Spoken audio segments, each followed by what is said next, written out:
So ఏ God without partiality, పక్షపాతం లేని దేవుడు. సో పార్ట్ 1 లో చూసాం మనం. ఇద్దరు చర్చ్కి వచ్చారు, ఒకరు ధనవంతుడు, ఒకరు పేదవాడు. ఇద్దరు చర్చ్కి వస్తే ధనవంతునేమో మంచి వస్త్రాలు కట్టుకొని ఉన్నాడని, బంగారము ధరించుకొని ఉన్నాడని మంచి చైర్లో కూర్చోబెడతాడు.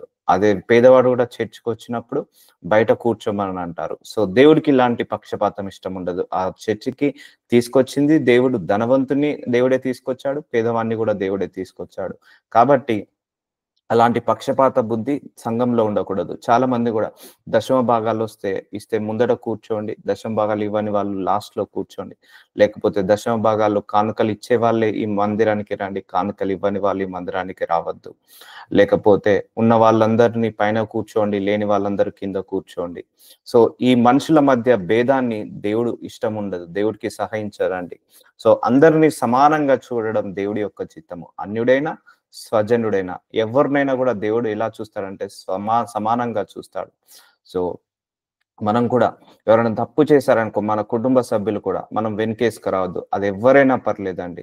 మనము నీతిని ప్రేమించాలి, అవినీతిని ద్వేషించాలి. ఎప్పుడైనా కొంతమంది బయట వాళ్ళు తప్పు చేస్తే 10 మందికి ఫోన్ చేస్తారు, చెప్పుతారు. అదే మన కుటుంబ సభ్యులు తప్పు చేస్తే ఎవరికి కూడా ఫోన్ చేసి చెప్పరు. సో అలా పక్షపాతం ఉండకూడదు. సో అందుకే దేవుడు అన్ని అంశాల గురించి మాట్లాడబోతున్నాడు. ఇలాంటి సిచ్యువేషన్ ని మనం ఎలా హ్యాండిల్ చేయాలి అనేదే మనకు ఈ వాక్యం యొక్క సారాంశము. సో పక్షపాతం లేని దేవుడు కాబట్టి మనం కూడా పక్షపాతం లేకుండా ఉండాలి. సో ఒకవేళ ఇంట్లో కుటుంబంలో కొడుకు కోడలు, సో ఒకవేళ కొడుకు తప్పు చేస్తే నువ్వు కోడలు దిక్కు మాట్లాడాలి, అంతేగాని ఆ కొడుకుని సమర్థించద్దు. కూతురు తప్పు చేస్తే కూతురు యొక్క తప్పును ఖండించాలి. సో ఎటువైపు న్యాయం ఉంటే అటువైపు మనం మాట్లాడాలి, కానీ రిలేషన్ వైపు మనం మాట్లాడకూడదు. సో చాలా మంది ఏంటంటారు, ఓహో నా కడుపులో పుట్టినవాడైతే ఒక లెక్క, ఇంకొకరు కడుపులో పుట్టిన వాళ్ళైతే ఇంకొకరు లెక్క అని అంటారు. కలా అనకుండా మనం ఎప్పుడైనా కూడా మనం ఎలా ఉండాలంటే నీతిని ప్రేమించి అన్యాయాన్ని సహించాలి. ఆ నీతి మన కుటుంబం కాకుండా వేరే వాళ్ళు నీతిలో నడిచారా, ఆ నీతిని మనం ప్రేమించాలి. వాళ్ళు చేసిన పనిని అప్రిషియేట్ చేయాలి. ఒక్కొక్కసారి మన శత్రువు మంచి పని చేసినా కూడా మనం పొగడాల్సి వస్తుంది, మనము మెచ్చుకోవాల్సి వస్తుంది. సో అలా పక్షపాతం ఉండకూడదు.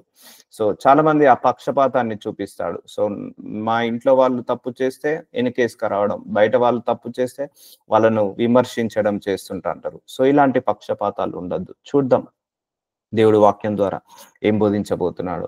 సో అపోస్తుల కార్యములు 10వ అధ్యాయం 34వ వచనము ఏమంటున్నాడు, దేవుడు పక్షపాతి కాడని నిజంగా గ్రహించి ఉన్నాను. చూసారా అండి, దేవుడు పక్షపాతి కాడు. సో ఎవరిని కూడా ఏంటిది ఒకరిని వెనకేసుకు రావడం, ఒకరిని తగ్గించి చూడడం కాదు. ఆయన నీతిమంతుల పక్షాన నిలబడతాడు.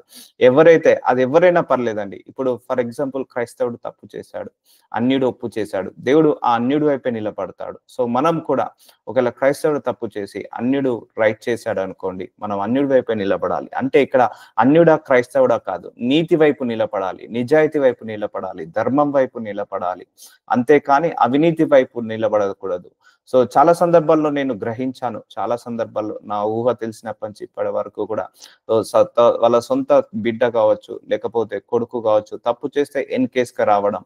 సో ఏమున్నదిలే, ఈ లోకంలో అందరు తప్పు చేసేటోళ్ళే, నా వాళ్ళు తక్కువనా అని ఎన్కేస్కి వస్తారు. అంటే అవినీతిని వాళ్ళు ఏం చేస్తున్నారు, ఎంకరేజ్ చేస్తున్నట్టు, అవినీతిని యాక్సెప్ట్ చేస్తున్నట్టు.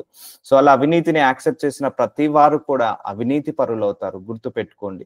సో మనము తప్పు చేయాల్సిన అవసరం లేదు. ఒక తప్పుని ఎంకరేజ్ చేసినా కూడా మనం తప్పు పడ్డట్టే, మనం అవినీతిని ఎంకరేజ్ చేసినా కూడా మనం కూడా అవినీతి చేసినట్టే. ఒక క్రిమినల్ ని కూడా మనం ఎంకరేజ్ చేస్తే, అంటే వాళ్ళని సపోర్ట్ చేస్తే మనం కూడా క్రిమినల్ తో సమానము. అంటే నువ్వు ఎప్పుడైనా కూడా న్యాయమా అన్యాయమా దాన్ని బట్టే చూడాలి, కానీ అది కుమారుడా, అల్లుడా, కూతురా, లేకపోతే కోడలా ఇలా చూడకూడదు. ఎప్పుడైనా కూడా రిలేషన్ బట్టి నువ్వు డిసిషన్స్ మార్చకూడదు.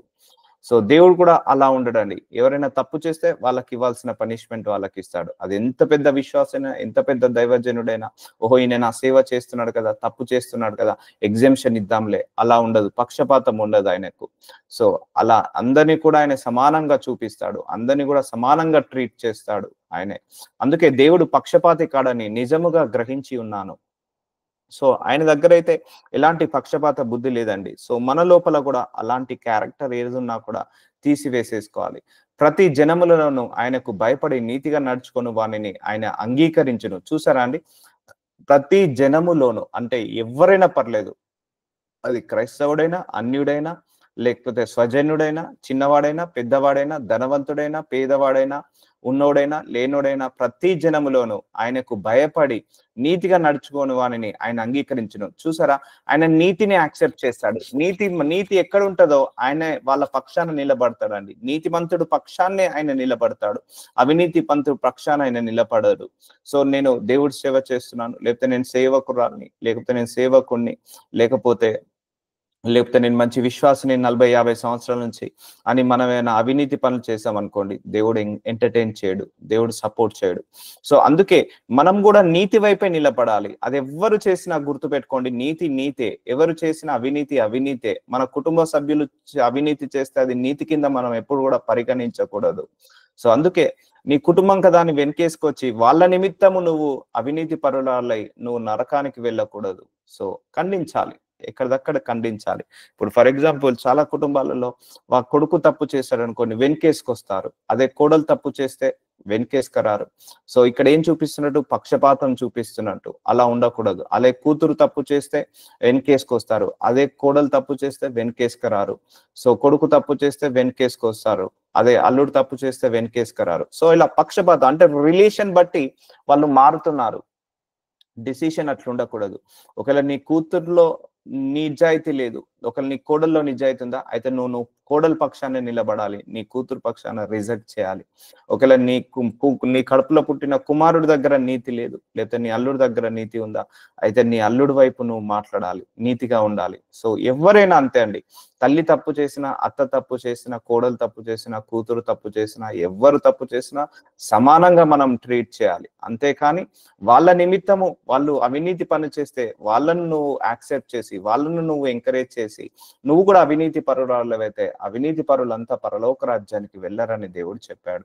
సో ఇదేంటంటే డీపర్ రివల్యూషన్. మనము డే టు డే యాక్టివిటీస్ లో మనం ఏమేం తప్పులు చేస్తున్నాము, సో అవన్నీ కూడా మనము పరిగణంలోకి తీసుకొని మనల్ని మనం మార్చుకోవాలి. అందుకే దేవుడు నీతిగా నడుచుకుని వానిని ఆయన అంగీకరించును. చూసారండి, నీతిగా నడుచు వానిని అంగీకరించును. కానీ రిలేషన్స్ కి ఇంపార్టెన్స్ ఇవ్వాలి. అలానే నువ్వు వాళ్ళు తప్పు చేస్తే ఖండించాలి. అందుకే నీ రిలేషన్ బట్టి నీ నీతి మారకూడదు.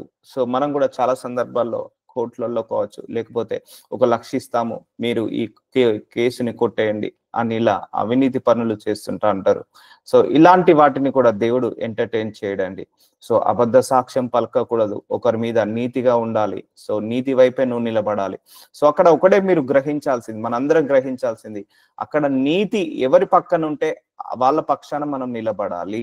అది గుర్తు పెట్టుకోండి. దేవుడు కూడా అంతే, వాళ్ళ పక్షాన్ని నిలబడతాడు, నీతి ఉన్న వాళ్ళ పక్షాన్ని నిలబడతాడు.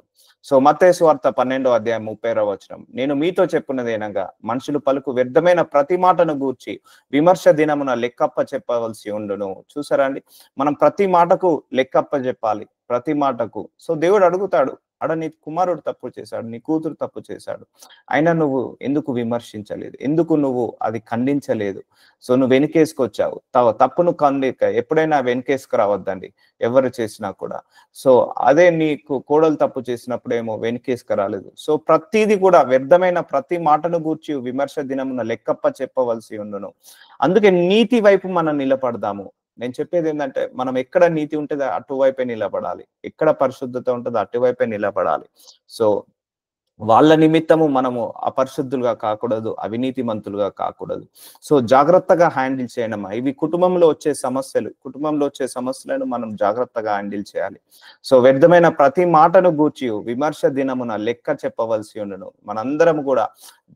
మనందరూ నోటి నుంచి పలుకు వ్యర్థమైన ప్రతి మాటను విమర్శ దినమున లెక్క చెప్పవలసి ఉంటుంది. అందుకే తొందరపడి ఎవరిని కూడా తీర్పు తీర్చొద్దు. మనం తొందరపడి తీర్పు తీర్చామా, మన విమర్శ దినమందున మనం ఆయనకు లెక్క అప్పచెప్పాల్సి ఉంటుంది, విమర్శ దినమందున. సో అందుకే తొందరపడి మనం ఎప్పుడు కూడా ఎవరిని కూడా తీర్పు తీర్చొద్దండి. సో తొందరపడి నువ్వు న్యాయాన్ని అన్యాయంగా చేయకూడదు, ఎప్పుడైనా కూడా అన్యాయాన్ని న్యాయంగా చేయకూడదు.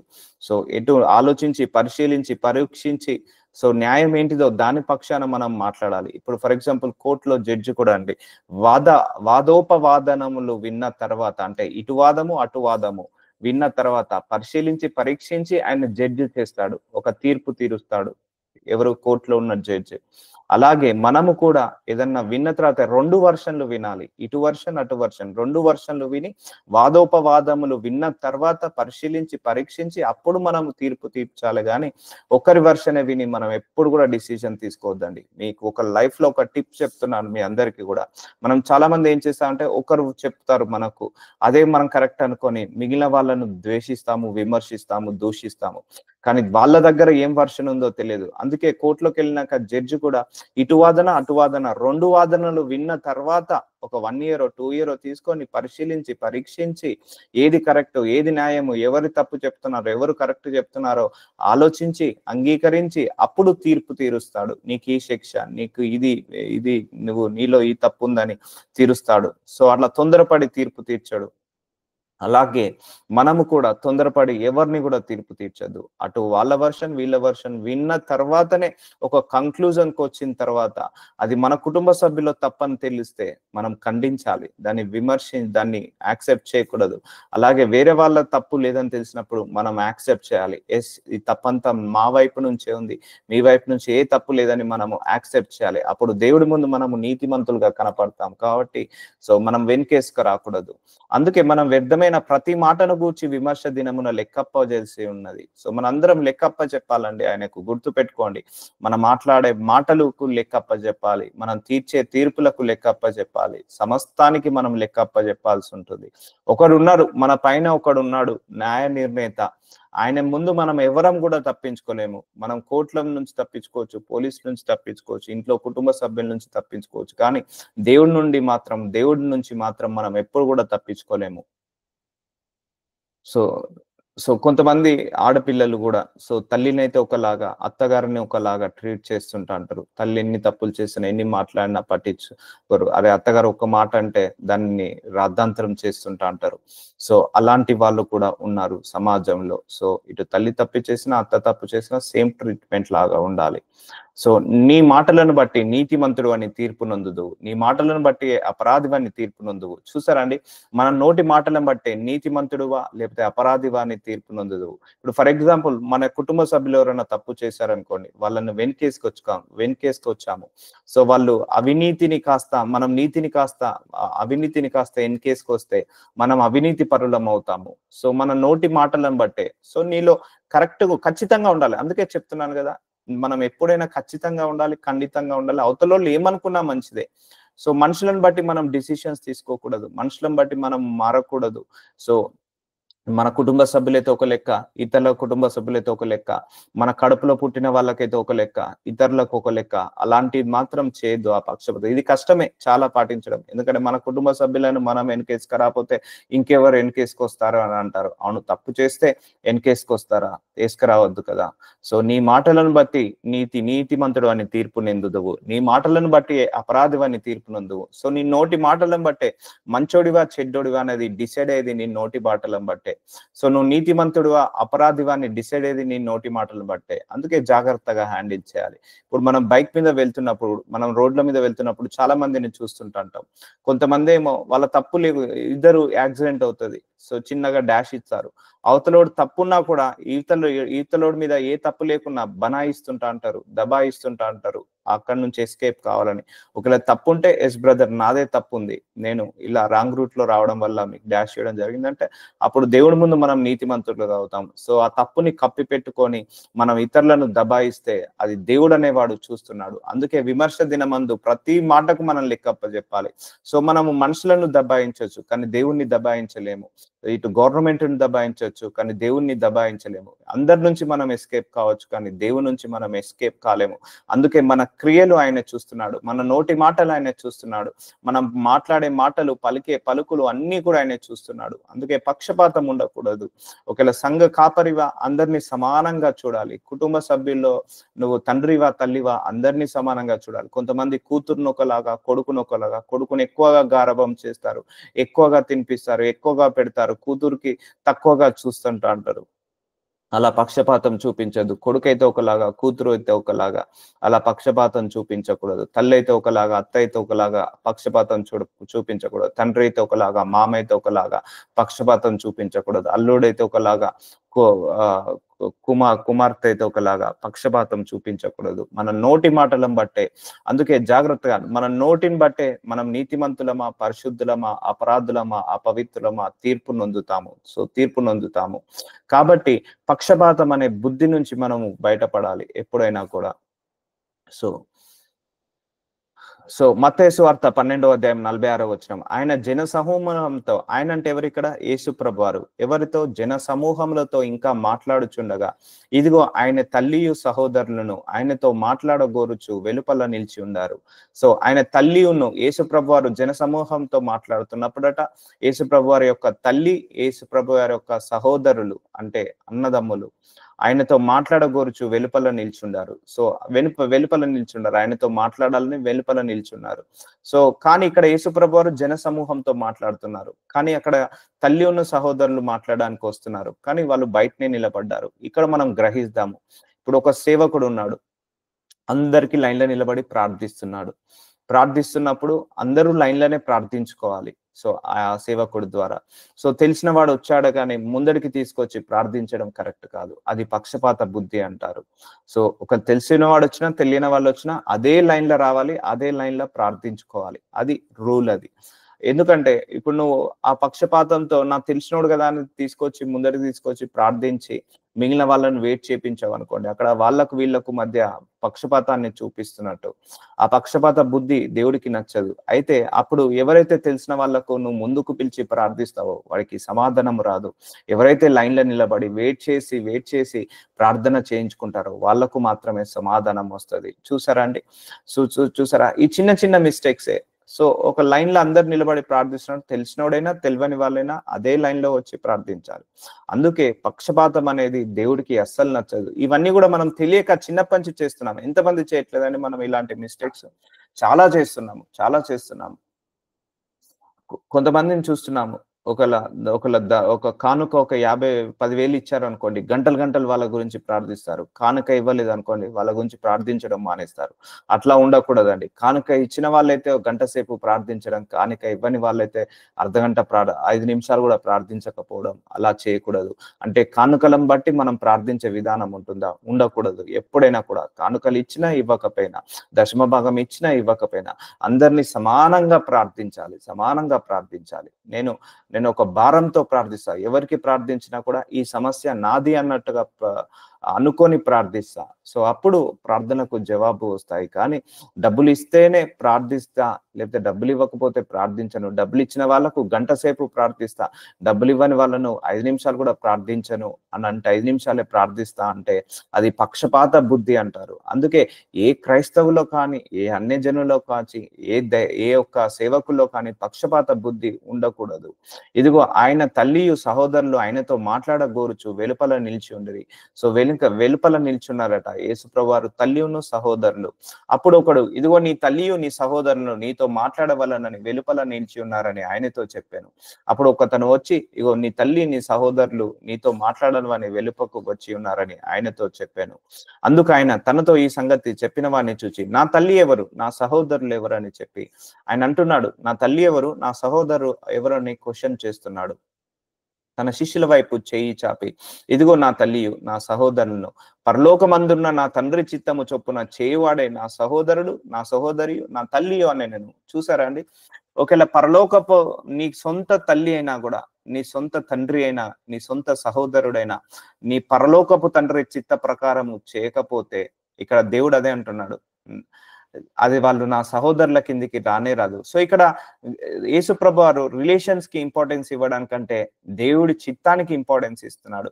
దేవుడి యొక్క నీతికి ఇంపార్టెన్స్ ఇస్తున్నాడు. దేవుడి యొక్క ప్రణాళికకు ఇంపార్టెన్స్ ఇస్తున్నాడు. ఇక్కడ చూడండి, తన శిష్యుల వైపు చేయి చాపి, ఇదిగో నా తల్లి నా సహోదరులను, పరలోకమందున్న నా తండ్రి చిత్తము చొప్పున చేయువాడే. చూసారా? పరలోకమందున్న నా తండ్రి చిత్తము చేయువాడే నా సహోదరుడు, నా సహోదరి, నా తల్లియు అనేను. ఇప్పుడు అర్థమవుతుందా అండి? యేసు ప్రభువారు ఎలా హ్యాండిల్ చేస్తున్నాడో. అంటే instead of giving the importance to relation is giving the importance to the righteousness of God. దేవుడి యొక్క చిత్తానికి, విల్ ఆఫ్ గాడ్‌కి అతను ఇంపార్టెన్స్ ఇస్తున్నాడు యేసు ప్రభువారు. సో ఇక్కడ ఇంపార్టెన్స్ దేవుడి చిత్త ప్రకారం నడిపిస్తున్నాడు. ఒకవేళ దేవుడి చిత్త ప్రకారం, ఒకవేళ కన్న తల్లే కానీ ఆమె అవినీతి పరురాలు. సో వేరే వాళ్ళు నీతి పరులాలు. వాళ్ళ వైపు నువ్వు నిలబడాలి అని అంటాడు దేవుడు. అంటే పరలోకమందున్న నా తండ్రి చిత్తము చొప్పున చేయువాడే నా సహోదరుడు, నా సహోదరి, నా తల్లియు అనేను. సో మనము కూడా దేవుడి చిత్త ప్రకారం నడిచే వాళ్ళే నిజమైన తల్లి, నిజమైన సహోదరుడు, నిజమైన సహోదరి అని మనము కూడా పరిగణనలోకి తీసుకోవాలి. అందుకే చూడండి, అందుకే మనం ఎప్పుడు కూడా మన రైచియస్‌నెస్ ఎప్పుడు బయటపడుతది, మన నీతి గాని, మన నిజాయితీ గాని, మన పరిశుద్ధత గాని ఎప్పుడు బయటపడుతది అంటే, సో ఇలాంటి సందర్భాలలో మనము రైట్‌గా హ్యాండిల్ చేసినప్పుడే, కరెక్ట్‌గా హ్యాండిల్ చేసినప్పుడే ఇవన్నీ కూడా బయటపడతా ఉంటాయి. సో అదే యేసు ప్రభువారు అదే అంటున్నాడు. సో తల్లి కదా అని ఒకలాగా, అన్న కదా అని ఒకలాగా ట్రీట్ చేయట్లేదు దేవుడు. యేసు ప్రభువారు అందరిని సమానంగా ట్రీట్ చేస్తున్నాడు. ఒకవేళ తన సొంత కుటుంబ సభ్యులు కూడా తప్పు చేశాడు అనుకోండి, యేసు ప్రభువారు యాక్సెప్ట్ చేసేవాడు కాదు, యాక్సెప్ట్ చేయడు ఆయన. సో అదే వేరే వాళ్ళు సో నీతిగా నడుస్తున్నారు, నిజాయితీగా నడుస్తున్నారు, ఈ విల్ యాక్సెప్ట్ దెమ్ ఓన్లీ. అందుకంటే పరలోకపు తండ్రి చిత్త ప్రకారం ఎవరు చేస్తారో, ఒకవేళ నీ ఇంట్లో కుమారుడు పరలోకపు తండ్రి చిత్తం లాగా చేయట్లేదు, కానీ బయట వాళ్ళ కుమారుడు చేస్తున్నాడు అనుకో, you should accept that one. అది మనం యాక్సెప్ట్ చేయాలి. సో అలా మనకు సొంత కోరుకుని కుమారుని కాదొద్దు, వాళ్ళని కూడా దారిలో పెట్టుకోవాలి, దారిలో తీసుకొచ్చుకోవాలి, దేవుడి చిత్త ప్రకారం నడవాలని. So end of the day ఏంటంటే వెనకేసుకు రావద్దు, వెనకేసుకొచ్చి తప్పుని వెనకేసుకొచ్చి మనం తప్పుల పాలు కావద్దు, అవినీతిని వెనకేసుకొచ్చి మనం అవినీతి పాలు కావద్దు, అపరిశుద్ధతను ఎంకరేజ్ చేసుకొచ్చి మనం అపరిశుద్ధత. ఒక దొంగకు లిఫ్ట్ ఇచ్చినా మనం దొంగ అవుతాం తెలుసా అండి? ఒక దొంగకు సహాయం చేయకపోయినా ఆ దొంగను వెనకేసుకొచ్చినా మనం దొంగ అవుతాము, ఒక క్రిమినల్ ని వెనకేసుకొచ్చినా మనం క్రిమినల్ అవుతాము. ఒక తప్పుడు చేసే వాళ్ళను మనం తప్పు చేయకపోయినా వాళ్ళను వెనకేసుకొచ్చినా కూడా, ప్రోత్సహించినా కూడా మనం తప్పు చేసిన వాళ్ళం అవుతాము. సో దేవుడి దృష్టికి అలా ఉంటుంది. అంటే నువ్వు చేయి పెడుతున్నావు, నీ హ్యాండ్ ఉంటుంది అక్కడ. సో పరలోకమందున్న నా తండ్రి చిత్తము చొప్పున చేయవాడే నా సహోదరుడు, నా సహోదరి, నా తల్లి అని నేను. So that is importance is. ఇక్కడ చెప్పండి, ఇక్కడ ఈ వాక్య ప్రకారం దేవుడు రిలేషన్స్ కి ఇంపార్టెన్స్ ఇస్తున్నాడా, నీతికి నిజాయితీకి ఇంపార్టెన్స్ ఇస్తున్నాడా? నీతికి నిజాయితీకి, తండ్రి చిత్తానికి, దేవుడి చిత్తానికి ఇంపార్టెన్స్ ఇస్తున్నాడు. కాబట్టి we should give the importance of God. So నీతి ఎక్కడ ఉంటుందో అక్కడ నువ్వు నిలబడాలి, అవినీతి ఎక్కడ ఉంటుందో అక్కడ నువ్వు రిజెక్ట్ చేయాలి, అపరిశుద్ధత ఎక్కడ ఉంటుందో అక్కడ రిజెక్ట్ చేయాలి. సో ఇంట్లో వాళ్ళైతే ఒక లెక్క, బయటి వాళ్ళైతే ఒక లెక్క, ఉన్న వాళ్ళైతే ఒక లెక్క, లేని వాళ్ళు అయితే ఒక లెక్క, పొట్టిగా ఉంటే ఒక లెక్క, పొడుగ్గా ఉంటే ఒక లెక్క. చదివితే నేను చిన్నప్పటి నుంచి చాలా స్కూళ్ళలో గమనించాను, ఈవెన్ మా స్కూల్స్లలో కూడా చదివే వాళ్ళను చాలా ప్యాంపర్ చేస్తారు, చదివే వాళ్ళను చాలా చూసుకుంటారు, గొప్పగా చూసుకుంటారు. అదే చదవని వాళ్ళను చాలా నీచంగా చూసేవాళ్ళు చాలా మందిని కూడా. సో అలా ఉండకూడదు. చదివే వాళ్ళైనా చదవని వాళ్ళైనా అందరూ కూడా పిల్లలే, అందరూ కూడా సమానంగా స్కూల్ ఫీజులు కడుతున్నారు. సో దేవుడు కొంతమందికి జ్ఞానం ఎక్కువ ఇచ్చి ఉంటాడు, కొంతమందికి తక్కువగా ఇచ్చి ఉంటాడు. ఇప్పుడు ఆఫీసులలో కూడా పనిచేసే వాళ్ళను ఒకలాగా చూస్తారు, యావరేజ్ గా పనిచేసే వాళ్ళను, తక్కువగా పనిచేసే వాళ్ళని ఇంకొకలాగా చూస్తారు. సో అందరినీ సమానంగా చూడాలి. ఆఫీస్ బాయ్ నైతే ఒకలాగా చూస్తారు, ఆ కంపెనీ CEO నైతే ఒకలాగా చూస్తారు, మేనేజర్ నైతే ఒకలాగా చూస్తారు, కొలీగ్ నైతే ఒకలాగా చూస్తారు. సో అలా చూడకూడదు. కొంతమందికి నా ఊరోడని ఒకలాగా ఇంపార్టెన్స్ ఇస్తాడు, పక్క ఊరోడైతే ఇంకోలాగా ఇంపార్టెన్స్ ఇస్తాడు. కొంతమంది అయితే నా మతస్థుడని ఒక ఇంపార్టెన్స్ ఇస్తాడు, నా కుల వాళ్ళని కొంత ఇంపార్టెన్స్ ఇస్తాడు, మా ఊరు నుంచి వచ్చాడని కొంత ఇంపార్టెన్స్ ఇస్తాడు. ఎక్కడ చూడు పక్షపాతమే, ఎక్కడ చూడు పక్షపాతమే, ఎక్కడ చూడు పక్షపాతమే. ఇటు సంఘాలలో పక్షపాతం, లోకంలో పక్షపాతము, స్కూళ్ళల్లో పక్షపాతము, అలాగే కాలేజీలలో పక్షపాతము, అలాగే ఎక్కడ చూడు పక్షపాతము, పక్షపాతము. సో ఈ పక్షపాత బుద్ధి పోవాల్సిందే. దానివల్ల చాలా నష్టాలు జరుగుతాయండి. సామాన్య ప్రజలు నష్టపోతారు, సామాన్య ప్రజలు నష్టపోతుంటా అంటారు చాలా మంది కూడా. సో పరలోకమందున్న నా తండ్రి చిత్తము చొప్పున చేయవాడే నా సహోదరుడు, నా సహోదరి, నా తల్లి అనేను. సో ఇప్పటి నుంచి మనము కూడా పరలోకమందు తండ్రి చిత్త ప్రకారము చేద్దాము. అప్పుడే మనము యేసయ్యకు సహోదరులాగా, యేసయ్యకు సహోదరిలాగా, యేసయ్యకు తల్లిలాగా ఆయన మనందరినీ కూడా పరిగణిస్తాడు. సో ఈ విల్ నాట్ యాక్సెప్ట్. మన దగ్గర నీతి లేదా, నిన్ను సహోదరుడా అన్నాడు ఆయనే, అన్నాడు. మీ దగ్గర నీతి లేదా, తల్లి అని అనుకోడు, నా సహోదరి అని అనుకోడు ఆయనే. ఎందుకంటే నీతి లేదు, నిజాయితీ లేదు, పరిశుద్ధత లేదు, పవిత్రత లేదు, సో నియత లేదు, ధర్మం లేదు, అవి లేవు, నా తండ్రి చిత్తం చొప్పున నడవట్లేదు. సో ఇలా నడవని వాళ్ళను దేవుడు ఎప్పుడు కూడా యాక్సెప్ట్ చేయడు. తన సొంత కుటుంబ సభ్యుల్లాగా యాక్సెప్ట్ చేయడు. సో అందుకే మనము కూడా దేవుడి చిత్తాన్ని నెరవేర్చి ఆయన సహోదరుడిలాగా, ఆయన సహోదరిలాగా, ఆయన తల్లిలాగా మనం ఉందాం. అలాగే మన ఇంట్లో కూడా మన సహోదరి కావచ్చు, మన తల్లి కావచ్చు, ఎవరైనా తప్పు చేస్తే తప్పు అని చెప్పాలి. వాళ్ళు మాట్లాడకపోయినా పర్లేదు. Even I faced many time in this situation in my family members. నేను కూడా ఇలాంటి సిచ్యువేషన్స్ చేశాను. ఖండిస్తాను, ఎవరైనా పర్లేదు. నేను నీతి పక్షాన నిలబడతాను, న్యాయం పక్కన నిలబడతాను. ఆ తల్లి చేసిన, అత్త చేసిన, కుమారుడు చేసిన, కుమార్తె చేసిన, భార్య చేసిన, ఎవరు చేసినా కూడా ఖండిస్తాను. వాళ్ళు మాట్లాడినా మాట్లాడకపోయినా పర్లేదు. సో వాళ్ళ నిమిత్తము నేను అవినీతి మంతుడు కాలేను, వాళ్ళ నిమిత్తం నేను అపరిశుద్ధిని కాలేను. తప్పు మాట్లాడితే ఇది తప్పు అని ఖండించేస్తాను. నువ్వు 6 నెలలు మాట్లాడకపోయినా, 6 సంవత్సరాలు మాట్లాడకపోయినా పర్లేదు, కానీ మిమ్మల్ని వెనుకేసుకొచ్చి, మీ తప్పులను వెనుకేసుకొచ్చి నేను అవినీతి పాలు కాదు. సో ఇలాగే నేను హ్యాండిల్ చేస్తాను. సో నేను కూడా యాక్సెప్ట్ చేయను. మా ఇంట్లో వాళ్ళు కూడా ఎవరైనా లేనప్పుడు, వాళ్ళు లేనప్పుడు వీళ్ళ గురించి మాట్లాడడం యాక్సెప్ట్ చేయను. సో అందుకే చాలా మందికి ఇష్టం అలాంటి గుణాలు. సో సో ఎన్నో ఉంటాయి. ఇలా చెప్పుకుంటా పోతే ఫ్యామిలీస్‌లలో కావచ్చు, సొసైటీలో కావచ్చు, లేకపోతే కుటుంబ సభ్యులలో కావచ్చు, సంఘంలో కావచ్చు, అక్కడ చూడు పక్షపాతం, పార్షియాలిటీ. కానీ దేవుడికి అలాంటి పక్షపాతం కాదండి. ఇప్పుడు దావీదు ఉన్నాడండి. 50 సంవత్సరాలు నడిచాడు దావీదు తోటి. ఒక తప్పు చేశాడు, ఒక పాపం చేశాడు. అయినా దేవుడు శిక్ష ఇచ్చాడు దావీదుని. అయ్యో దావీదే కదా, నేను అభిషేకించుకున్నాను కదా, నాతోటి 50 సంవత్సరాలు నడిచాడు, పెద్ద పెద్ద బలులను అర్పించాడు, నా కోసం గొప్ప పేరుని తీసుకొచ్చాడు, నా రాజ్యాన్ని నా పిల్లలందరికీ కూడా రాజు అయ్యాడు, నా ప్రజలందరికీ రాజు అయి నడిపిస్తున్నాడు అని ఎగ్జెంప్షన్ ఇవ్వలేదు. దావీదు తప్పు చేసినప్పుడు దేవుడు దావీదుకి వేయాల్సిన శిక్ష దావీదుకి వేసేశాడు. పక్షపాతం ఉండకూడదండి. సో ఒకవేళ దావీదుని తప్పించుంటే దేవుడు కూడా అన్యాయస్తుడు అయ్యేవాడు. సో ఎంతో కొంత తర్వాత క్షమిస్తాడు దేవుడు, దావీదుని క్షమించేస్తాడు, తప్పును ఒప్పించేలాగా చేస్తాడు.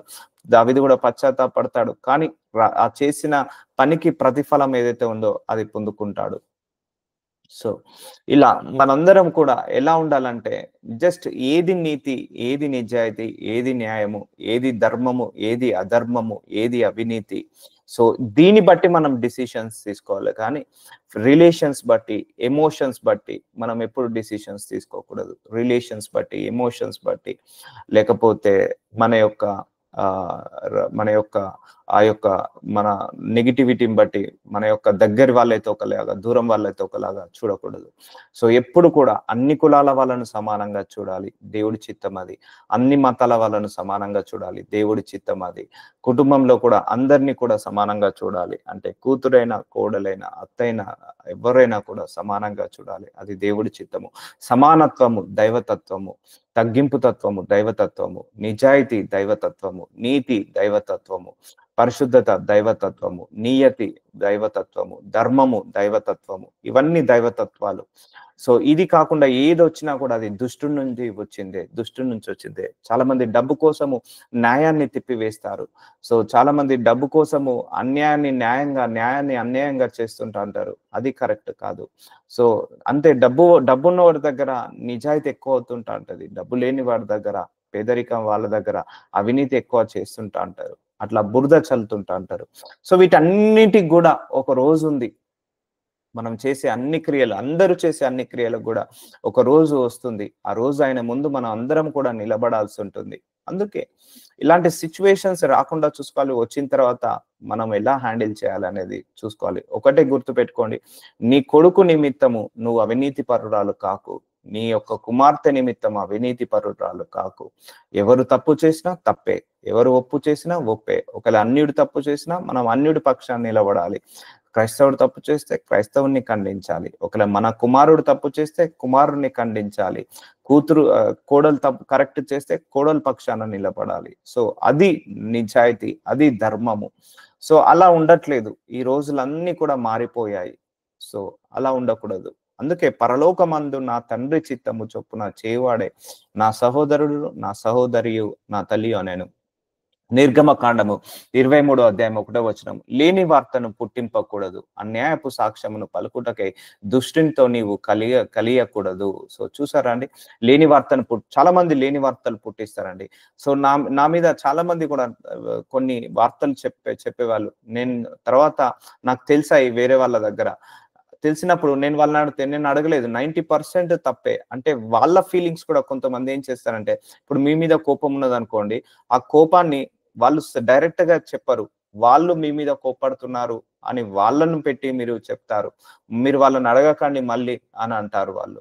సో ఇక్కడ వీడి ఫీలింగ్, వాళ్ళ ఫీలింగ్, సో వాళ్ళ ఓన్ ఫీలింగ్స్ కూడా ఏం చేస్తుంటా అంటారు, ఇతరులు చెప్పారని చెప్తుంటా అంటారు. సో లేని వార్తను పుట్టింపకూడదు. ఒకవేళ మనల్ని ఏమైనా తిట్టాలనుకున్నారు అనుకోండి, సో వాళ్ళ పేరు చెప్పి, ఓ వాళ్ళు మిమ్మల్ని తిడుతున్నారని ఇలా మాట్లాడతారు. సో ఇట్లా 90% నేను ఇలాంటి పీపుల్ ని నేను ఫేస్ చేయడం జరిగింది నా లైఫ్ లో.